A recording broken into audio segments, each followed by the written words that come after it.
ಒಂದ್ ಸ್ವಲ್ಪ ಜಾಸ್ತಿ ಬರುತ್ತೆ 2 ಇಂಚ್ ಆಗುತ್ತಲ್ವಾ ಅಲ್ಲ ಅಲ್ಲ ಅಲ್ಲ ಅಲ್ಲ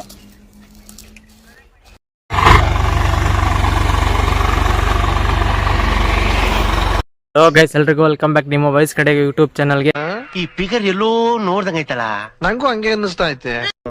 ನಾನು ಇವತ್ತೆಲ್ಲೂ ಪ್ಲಾನ್ ಇರಲಿಲ್ಲ ಶಾರ್ಟ್ಸ್ ಮಾಡೋಕ್ಕೆ. ಅದಕ್ಕೆ ನಾನು ಇವತ್ತು ನಮ್ಮ ಫ್ರೆಂಡ್ಗೆ ಫೋನ್ ಮಾಡ್ಬಿಟ್ಟು ಮಾತಾಡ್ತಾ ಇರ್ಬೇಕಾದ್ರೆ ಇಲ್ಲೇ ಮನೆ ಹತ್ರ ತೋಟದಲ್ಲಿ ಡ್ರಿಪ್ಸ್ ಹಾಕ್ಸ್ತಾ ಇದೀವಿ ಅಂತ ಅಂದ. ಡ್ರಿಪ್ಸ್ ಅಂತ ಅಂದರೆ ಬಾಡಿಗೆ ಹಾಕ್ಸೋ ಡ್ರಿಪ್ಸ್ ಅಲ್ಲ, ಗ್ಲೂಕೋಸ್ ಡ್ರಿಪ್ಸ್ ಅಲ್ಲ, ಇದು ಜಮೀನಿಗೆ ಅಂತಲೇ ಹಾಕ್ಸ್ತಾರೆ. ಮೊದಲ ಒಂದು ಹೋಲ್ ಮಾಡ್ತಾರೆ. ಹೋಲ್ ಮಾಡಾದ್ಮೇಲೆ ಇಲ್ಲಿ ಪೈಪ್ನ ಕನೆಕ್ಟ್ ಮಾಡ್ತಾರೆ. ಇಲ್ಲಿ ಕಾಣಿಸಿರ್ಬೋದು ಕನೆಕ್ಟರ್ ಪೈಪ್ ಇದು. ಇಲ್ಲಿ ಇನ್ನೊಂದು ಲಾಂಗ್ ಪೈಪ್ ಬರುತ್ತೆ, ಅದೊಂದು ಅವ್ರದ್ದೇ ಹೊಲಾಗಿದ್ರು ಒಂದು ಕಡ್ಡಿ ಎತ್ತಿಕ್ಕಲ್ಲ ಇವನು. ಇಲ್ಲಿ ಬಂದ್ಬಿಟ್ಟು ಏನು ಅವ್ರ ಅಪ್ಪ ಬೈದಿರೋದಕ್ಕೆ ಮಾತ್ರ ಕೆಲಸ ಮಾಡ್ಕೊಂಡವನು ಇವತ್ತು, ಅಲ್ವೇನಾ?